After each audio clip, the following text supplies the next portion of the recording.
ಎಲ್ಲರಿಗೂ ನಮಸ್ಕಾರ. ತುಂಬಾ ದಿನ ಆಗಿತ್ತು ನಾನು ವ್ಲಾಗ್ ಮಾಡಿ. ಇಷ್ಟು ದಿನ ನಾನು ಯಾಕೆ ವ್ಲಾಗ್ ಮಾಡಿರ್ಲಿಲ್ಲ ಅಂತಂದ್ರೆ ನಂಗೆ ಹುಷಾರಿರ್ಲಿಲ್ಲ. ಏಪ್ರಿಲ್ 25 ನಾನು ಕೆಲ್ಸಕ್ಕೆ ಹೋಗಿರ್ತೀನಿ. ಆಫೀಸಲ್ಲಿ ನಂಗೆ ಜ್ವರ ಬಂದಿರುತ್ತೆ. ಅಲ್ಲಿಂದ ಡೈರೆಕ್ಟ್ 4:35 ಹಂಗೇನೆ ಆಟೋ ಮಾಡ್ಕೊಂಡು ಮನೆಗೆ ಬಂದ್ಬಿಡ್ತೀನಿ. ಅದಾದ್ಮೇಲೆ ನಾನು ನೆಕ್ಸ್ಟ್ ಡೇ ಕ್ಲಿನಿಕ್ ತೋರಿಸ್ತೀನಿ. ಆದ್ರೂ ಕೂಡ ನಂಗೆ ಹುಷಾರ್ ಆಗೋದೇ ಇಲ್ಲ.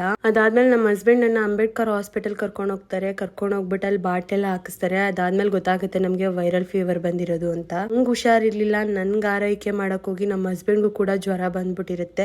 ಅವರು ಕೂಡ ಹುಷಾರ್ ತಪ್ಪಿಟ್ಟಿರ್ತಾರೆ. ಅವ್ರು ಹುಷಾರ್ ತಪ್ಪಿದಾಗಂತೂ ನಂಗೆ ಕೈಕಾಲೇ ಓಡ್ಲಿಲ್ಲ. ಕ್ಯಾಬ್ ಮಾಡ್ಕೊಂಡು ನಾನು ಕರ್ಕೊಂಡು ಊರಿಗೆ ಹೋಗ್ಬಿಡ್ತೀನಿ ನನ್ನ ಅಮ್ಮ ಮನೆಗೆ. ತುಂಬಾ ಅಪರೂಪಕ್ಕೆ ನಾನು ನಮ್ಮ ಹಸ್ಬೆಂಡ್ ಇಬ್ರು ಒಟ್ಟಿಗೆ ಹುಷಾರ್ ತಪ್ಪಿದ್ದು. ಅದಾದ್ಮೇಲೆ ಊರಿಗೆ ಹೋದ್ರು ಕೂಡ ಹಾಸ್ಪಿಟಲ್ ತೋರ್ಸಿದ್ರು ಕೂಡ ನಾವು ಹುಷಾರ್ ಆಗ್ತಾನೆ ಇರ್ಲಿಲ್ಲ. ಕೆಮ್ಮು ನೆಗಡಿ ಅಂತೂ ಇದ್ದಿದ್ದೇ ಜಾಸ್ತಿ ಆಗ್ತಾನೆ ಇತ್ತು. ನಮ್ಮ ಅಮ್ಮ ಅಂತೂ ನಮ್ಮನ್ನ ತುಂಬಾನೇ ಚೆನ್ನಾಗಿ ನೋಡ್ಕೊಂಡ್ರು.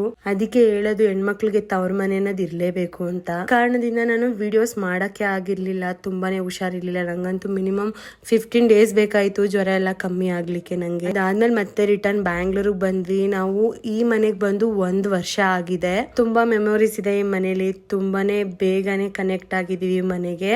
ಈ ಮನೆನ ಖಾಲಿ ಮಾಡೋ ಸಮಯ ಕೂಡ ಬಂದೈತೆ. ಏನೋ ಒಂಥರ ಸ್ಪೆಷಲ್ ಅಂತಾನೆ ಹೇಳ್ಬೋದು. ಈ ಮನೆಗೆ ತುಂಬಾನೇ ಕನೆಕ್ಟ್ ಆಗಿದ್ವಿ. ನಾವ್ ಯಾವ್ದಾದ್ರು ಒಂದ್ ಮನೆಗೆ ಬಾಡಿಗೆಗೆ ಹೋದ್ವಿ ಅಂತಂದ್ರೆ ಆ ಮನೆಗೆ ನಾವ್ ಅಡ್ಜಸ್ಟ್ ಆಗ್ಬೇಕಂದ್ರೆ ಮಿನಿಮಮ್ ಅಂದ್ರೆ 1 ಇಂದ 3 ಮಂತ್ ವರ್ಗೂ ಆಗುತ್ತೆ. ಆ ಮನೆ ಜೊತೆ ನಮ್ಗೆ ಅಟ್ಯಾಚ್ಮೆಂಟ್ ಬೆಳೀತು ಅಂತಂದ್ರೆ ಆ ಮನೆನ ಖಾಲಿ ಮಾಡಕ್ಕಂತೂ ತುಂಬಾನೇ ಬೇಜಾರಾಗುತ್ತೆ. ಆದ್ರೂ ನಾವು ಖಾಲಿ ಮಾಡ್ಲೇಬೇಕು ಅನ್ನೋ ಪರಿಸ್ಥಿತಿ ಕೂಡ ಬಂದ್ಬಿಡುತ್ತೆ.